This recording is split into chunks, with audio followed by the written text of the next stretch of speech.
Hi అండి. లైవ్‌లో అయితే ఇప్పుడే రంగు పడుద్ది అనే టాస్క్ కంప్లీట్ అయింది. నిఖిల్ అయితే విన్నర్ అయ్యాడు. నిఖిల్‌కి ఓట్ అప్పీలింగ్ చేసుకునే ఛాన్స్ వచ్చింది. సో, ఈ టాస్క్‌లో మొత్తం 3 రౌండ్స్ ఉంటాయన్నమాట. 3 రౌండ్స్‌లో సెకండ్ రౌండ్‌లో చాలా పెద్ద గొడవ అయితది ఇద్దరికీ.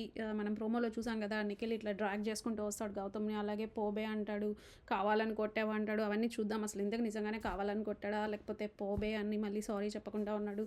ఏంటి అక్కడ ఎవరిది రాంగు? ఏమైంది అన్నది తెలుసుకునే ప్రయత్నం చేద్దాం ఈ వీడియోలో. సో, ఫస్ట్ అయితే ఈ టాస్క్ నిజంగా సంచాలక్ ప్రేరణ చాలా టఫ్ కాల అమ్మాయికి సంచాలక్ గజాడు. ఫస్ట్ రౌండ్ అయిపోతది. ఫస్ట్ రౌండ్‌లో గౌతమ్ కొంచెం స్ట్రాటజీ యూజ్ చేస్తాడు. ఏంటంటే పెయింట్ తన మీద పోసుకుంటాడు. రెడ్ కలర్ పెయింట్ తన టీ షర్ట్ అంతా పోసుకుంటాడు. ఏమైతది తను ఆబ్వియస్‌గా హగ్ చేసుకున్నప్పుడు ఆ పెయింట్ అంతా నిఖిల్‌కి అంటుకుంటది కదా! అది తను ఎక్కువ అమౌంట్ పెయింట్ పోసుకుంటాడనమాట. తడి తడిగా ఉంటుంది. తను వెళ్లి ఇలా హగ్ చేసుకోగానే ఆ పెయింట్ అంతా నిఖిల్‌కి అయితది కదా! సో, అది స్ట్రాటజీ అన్నాడు గానీ నాకది స్ట్రాటజీ కంటే ఫౌల్ అనిపించింది. అది క్లియర్‌గా చేతులతో ఒకళ్ళకొకళ్ళు పెయింట్ పూసుకోవాలి అని చెప్పారు. బట్ తనేమో అలా చేసి నేను స్ట్రాటజీ అంటాడు. ప్రేరణ ఏమంటాడంటే నువ్వు నాకు చెప్పలేదు కదా! ఇలా చేయకూడదని అంటాడు. బట్ ఓవరాల్‌గా ఫస్ట్ రౌండ్‌లో అయితే క్లియర్ విన్ గౌతమే. రెడ్ రెడ్ ఎక్కువ కలరు అంటే అది చాలా క్లోజ్ కాల్ అనమాట. ప్రేరణకు కూడా చాలా టఫ్ అది డెసిషన్ ఇవ్వడం. ఆ అమ్మాయి ఫస్ట్ టై అంటది. డ్రా చేస్తది. డ్రా చేసి తర్వాతేమో ఆహ్, నిఖిల్ విన్నర్ అంటది. ఎందుకంటే ఇట్లా నువ్వు స్ట్రాటజీ అని చెప్పి పైన పెయింట్ పోసుకున్నావు కదా! అని గౌతమ్‌ని అంటది. బట్ మళ్ళీ గౌతమ్ కన్విన్స్ చేస్తాడు. నాకు గౌతమ్‌లో నచ్చేది ఇదే. తను బాగా పాయింట్ పెడతాడు. ఆ పాయింట్‌కి అవతల వాళ్ళు కన్విన్స్ అవ్వాల్సిందే. కన్విన్స్ అయ్యి గౌతమ్ విన్నర్ అని ఇస్తది. అంటే మళ్ళీ ఇంకోసారి 2, 3 సార్లు చెక్ చేసి ఆ అమ్మాయికి అది చాలా టఫ్ కాల్ అనమాట. సో, ఫస్ట్ రౌండ్‌లో గౌతమ్ విన్నర్. నాకు కూడా గౌతమే విన్నర్ అనిపించింది ఫస్ట్ రౌండ్‌లో. ఎందుకంటే వాళ్ళు టీ షర్ట్స్ తీసిన తర్వాత నిఖిల్ బాడీ అంతా రెడ్ కలర్ పెయింట్ ఉంటుంది. వేరాజ్ గౌతమ్‌కి అంత బ్లూ కలర్ పెయింట్ ఉండదనమాట. సో, ఆ రకంగా చూసినా కూడా గౌతమే విన్నర్ అనిపించింది నాకు. నెక్స్ట్ రౌండ్‌లో మనము ప్రోమోలో చూసిన కాంట్రవర్సీలన్నీ జరుగుతాయి. మనకి ప్రోమోలో చూసినప్పుడు నాకనిపించింది మొత్తం తప్పంతా నిఖిల్‌దే అని. ఇక్కడ కూడా అప్ టు సమ్ ఎక్స్‌టెంట్ నాకు నిఖిల్‌దే తప్పనిపించింది. ఏం జరుగుతదంటే ఫస్ట్ మనకి లైవ్‌లో ఎక్కువ చూపించలేదు ఆ తోపులాటలు అవి ఇవి. బట్ నాకు అర్థమైంది ఏంటంటే గౌతమ్ డిఫెండ్ చేసుకుంటున్నాడు. డిఫెండ్ చేస్తున్నాడు. నిఖిల్ వచ్చేసి గౌతమ్ వైపెళ్లి అటాక్ చేస్తున్నట్టు పెయింట్ పూయడానికి ట్రై చేస్తున్నాడనమాట. విష్ణుప్రియ చెప్పడానికి ట్రై చేస్తుంటది కూడా నిఖిల్‌కి నువ్వు అటాక్ చేయొద్దు. నీ ప్లేస్‌లోకి రాని అని. బట్ తనకు కుదరదనమాట సెకండ్ రౌండ్‌లో. సో, అలా పూసుకుంటూ ఉంటారు. గౌతమ్ వచ్చేసి నిఖిల్‌ది పెయింట్ తోసేస్తాడు. మళ్ళీ నిఖిల్ వచ్చేసి గౌతమ్ పెయింట్ తోసేస్తాడనమాట. కింద పడేస్తాడు.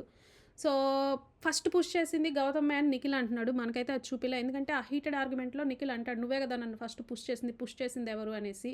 సో, మనకి నిఖిల్ డ్రాగ్ చేసేది చూపించారు కానీ గౌతమ్ కూడా నిఖిల్‌ని డ్రాగ్ చేసాడంట. అది కూడా హీటెడ్ ఆర్గ్యుమెంట్‌లో అంటాడు. మరి నువ్వు నన్ను డ్రాగ్ చేసావు కదా! గౌతమ్ అంటాడు. నువ్వు నా కాలు పట్టుకొని ఎళ్ళావు కదా అక్కడికంటే. మరి నువ్వు కూడా నన్ను తీసుకెళ్ళావు కదా లాక్కొని అనేసి అంటాడు. మనకు అది చూపించలేదు. బట్ ఆహ్, చాలా ఆర్గ్యుమెంట్ జరుగుతది. అక్కడ నిఖిల్ ఏమంటాడు ఒక మాట లూజ్ అయితాడు. నాకైతే కావాలని కొట్టినట్టు అనిపించింది మొహం మీద అనేసి. మొహం మీద కొడుతున్నాడు వాడంటే నేనేమన్నా కావాలని కొడతానా అని గౌతమ్ అంటే యెస్ నాకు కావాలనే కొట్టినట్టు అనిపించింది. ఎవరికి తెలుసు అంటాడు. అది 100% నాకు నిఖిల్‌ది రాంగ్ అనిపించింది. ఎందుకంటే నేనైతే నమ్మను గౌతమ్ కావాలని ఫేస్ మీద కొట్టుంటాడని. కానీ అది నిఖిల్ అనేది ఏంటంటే స్లాప్ చేసినట్టు అనిపించిందంట. స్లాప్ ప్రాబబ్లీ గౌతమ్ ఎక్స్‌ప్లెయిన్ చేస్తున్నాడు. నువ్వు నాకంటే హైట్ ఉన్నావు. మేబీ నేను చెయ్యిలా అన్నప్పుడు నువ్వు ముందుకో వెనక్కో జరిగుంటావు. అప్పుడు అది స్లాప్ అయ్యి ఉంటుంది. అంతేగాని నేనెందుకు నిన్ను కావాలని కొడతాను అనేసి గౌతమ్ అంటున్నాడనమాట. నాకు గౌతమ్‌నే కొంచెం మేబీ నిఖిల్ మిస్‌అండర్‌స్టూడ్ చేసుకున్నాడేమో అనిపించింది. బట్ సెకండ్ రౌండ్ జరిగేటప్పుడు ప్రేరణ ఒక మాట అంటది. ఫేస్ జాగ్రత్త అనేసి. మరి అది నిఖిల్ ఫేస్ జాగ్రత్త అనిందా? గౌతమ్ ఫేస్ జాగ్రత్త అనిందా? నాకు చూపించలేదు మనకక్కడ. సో, అక్కడైతే నాకు కొంచెం నిఖిలే బ్యాలెన్స్ కోల్పోయి కావాలని కొట్టావు అనే మాట అన్నాడేమో నిఖిల్ ఏమంటాడంటే మొహం మీద కొట్టాడు వీడు. మొహం మీద కొట్టాడు అంటే నేనేమన్నా కావాలని కొట్టా యెస్ నువ్వు కావాలనే కొట్టావు అంటాడు. అని నాకనిపించింది అంటాడు. అది రాంగ్. కావాలని ఎందుకు కొడతారు? గేమ్‌లో తగిలుండొచ్చు. దానికి గౌతమ్ ఎక్స్‌ప్లనేషన్ కూడా ఇస్తాడు. నేనెందుకు కావాలని కొడతాను? నువ్వు నాకంటే హైట్ ఉన్నావు. నేను చెయ్యి ఇలా ఎత్తినప్పుడు నువ్వు ముందుకో, వెనక్కో జరుగుంటావు. నీకు తగిలుంటుంది అదంతే. నేనెందుకు కావాలని కొడతాను అంటాడు. నాకు అది నిజమే అనిపించింది. ఎందుకు కొడతారు కావాలని? గేమ్‌లో తగలడం సహజమే కదా! కానీ అక్కడ గౌతమ్ ఏమంటాడు?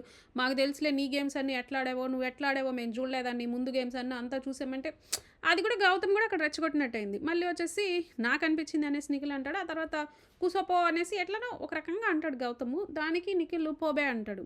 బే అన్నది 100% రాంగ్. తర్వాత సారీ చెప్పమంటే ఏంటి పోబే అన్నావా అంటూ వస్తాడనమాట గౌతమ్. నాకు సారీ చెప్పు అంటే నేను చెప్పను అంటాడు. ఏం చేసుకుంటావో చేసుకో అంటాడు. అది ఇంకా రాంగ్. ఇప్పుడు హీటెడ్ ఆర్గ్యుమెంట్‌లో తెలియక మనకొక మాట వచ్చేస్తది. హీట్ ఆఫ్ ద మూమెంట్‌లో. వెంటనే తను ఇప్పుడు సారీ అడిగినప్పుడు సారీ చెప్తే తప్పేం లేదు కదా! ఇప్పుడు నీకు ఆ రోజు కోపం వచ్చింది కదా! మూసుకొని కూర్చో అంటే కోపం వచ్చింది కదా! మరి అవతల వ్యక్తికి కూడా కోపం వస్తది కదా! డిస్‌రెస్పెక్ట్ చేసినప్పుడు. సో, సారీ చెప్పాలి కదా! సో, ప్రాబబ్లీ అది నాకు 100% నిఖిల్‌దే తప్పనిపించింది. సో ఇప్పుడు గౌతమ్ కూడా అర్థం చేసుకోవాల్సింది. ఫోబియా అంటే నీకు అంత కోపం వచ్చినప్పుడు ఆ రోజు మరి మూసుకొని కూర్చొని అసలు డిస్‌రెస్పెక్టే కదా అని ఎట్లా అన్నాడు గౌతమ్ అనిపించింది. బట్ ఈ రోజైతే మాత్రం 100% తప్పు ఆ విషయంలో నిఖిల్‌దే. ఇక్కడి వరకు 2 సార్లు మాట జారాడు, నోరు జారాడు నిఖిల్. ఇక్కడి వరకు తప్పు నిఖిల్‌దే 100% నో డౌట్. ఇక్కడ గౌతమ్ ఇంకా నోరు జారుతాడు. అదేంటంటే అక్కడ కూర్చున్న విష్ణుప్రియ దగ్గరికెళ్ళి, "ఏంటి విష్ణుప్రియ నువ్వు ఆ రోజు నన్ను అందరూ క్వెషన్ చేశారు కదా! తప్పు తప్పు అని. మరి ఈ రోజు ఎవరు నిఖిల్‌ని క్వెషన్ చేయరేంటి?" అంటాడు.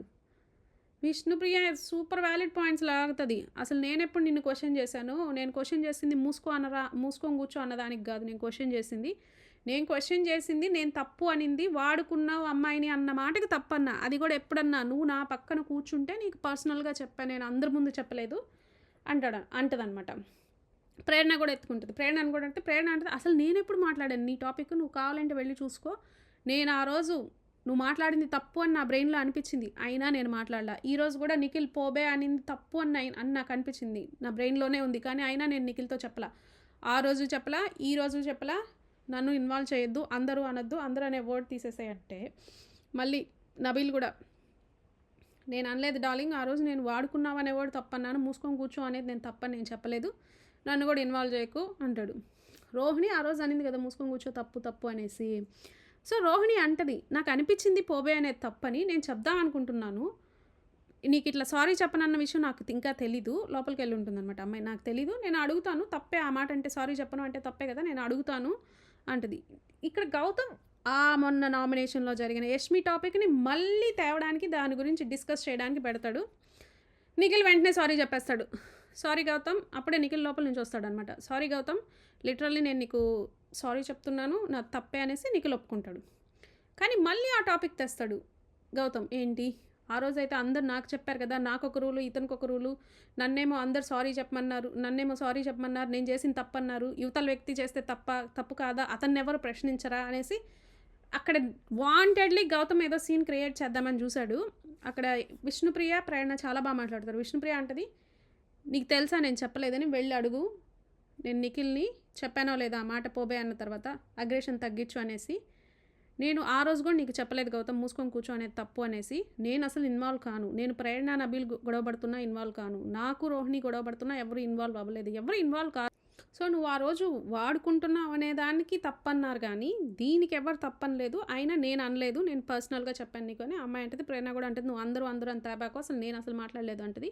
రోహిణి కూడా ఏమంటదంటే, "టాస్క్ అయిపోయాక మాట్లాడదాం అనుకున్నాం. ఈ టాస్క్ మధ్యలోనే ఎందుకు మాట్లాడేది? ఇంకా ఒక రౌండ్ ఉంది కదా" అనేసి రోహిణి అంటది.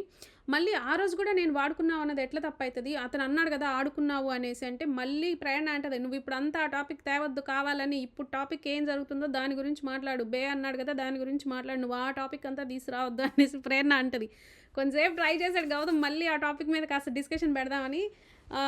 వీళ్ళు ఒప్పుకోరనమాట. వీళ్ళెవరు ప్రేరణ కానీ విష్ణుప్రియ కానీ. ఇంకా అక్కడ కట్ చేస్తే నాకు అక్కడ గౌతమ్ వాంటెడ్లీ ఏదో సీన్ క్రియేట్ చేద్దాము అన్నట్టు నాకు అనిపించింది.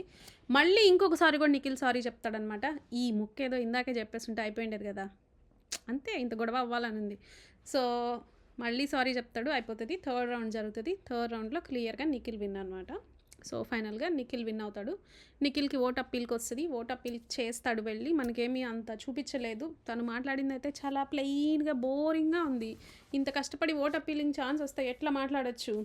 ఏదేదో మాట్లాడతాడు నిఖిల్. అదేం మాట్లాడాడో చెప్తామేనండి. థ్యాంక్ యూ సో మచ్ నన్ను ఇన్ని రోజులు సేవ్ చేసినందుకు. చాలా కష్టపడ్డాను మీకోసం, ఇంకా కష్టపడతాను. తెలుసో తెలియకో కొన్ని తప్పులు చేశాను. ఇంకో 2 వారాలు మాత్రమే ఉన్నాయి. నన్ను ఇలాగే ఇప్పుడు దాకా మీరు ఓట్ చేసి ఆదరించినట్లే అలాగే ఆదరించండి. అప్పుడు ఇప్పుడు నిఖిల్ ఒకేలాగా ఉన్నాడు, ఇలాగే ఉంటాడు. ఇక్కడ దాకా తీసుకొచ్చినందుకు థ్యాంక్స్. నాకు ఓటు వేయండి అని ఎన్నిసార్లు అడిగాడో. నాకు అది టూ మచ్ అనిపించింది. ఇంకొంచెం బెటర్గా కమ్యూనికేట్ చేస్తుంటే బాగుండేది అనిపించింది. ఏంటో పాపం. అదే ఈ ఛాన్స్ కానీ గౌతమ్కి వచ్చింది, చాలా యూటిలైజ్ చేసుకుంటాడు. నేను ఇంకా నిఖిల్కి ఈ ఛాన్స్ వచ్చింది, చాలా బాగా యూటిలైజ్ చేసుకుంటాడు. తన మీద చాలా నిందలు వచ్చాయి, తన మీద చాలా ఆరోపణలు వచ్చాయి.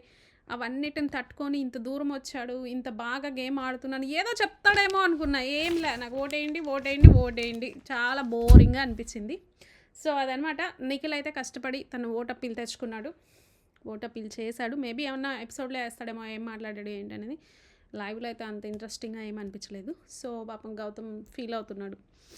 అసలు నిజం చెప్పండి. ఈ తొక్కలో ఇన్ఫినిటీ రూమ్ అని తప్పితే, ఆ మాత్రం అడగడానికి ఆ ఇన్ఫినిటీ రూము, ఇన్ని టాస్కులు కావాలా? పోయి కెమెరా దగ్గర అడిగితే సరిపోద్దా ఎవరైనా? ఏంటో బిగ్ బాస్ ఓ టాస్కులు, ఓట్ అప్పీలింగ్, గడిది గుడ్డు. పోయి కెమెరా దగ్గర నాకు ఓటు వేయండి అంటే అయిపోతుంది. అది కూడా చూపిస్తారు కదా! సో, అదనమాట. మీకు గనుక ఈ వీడియో నచ్చితే లైక్ చేయండి, షేర్ చేయండి, సబ్స్క్రైబ్ చేయండి. Thank you.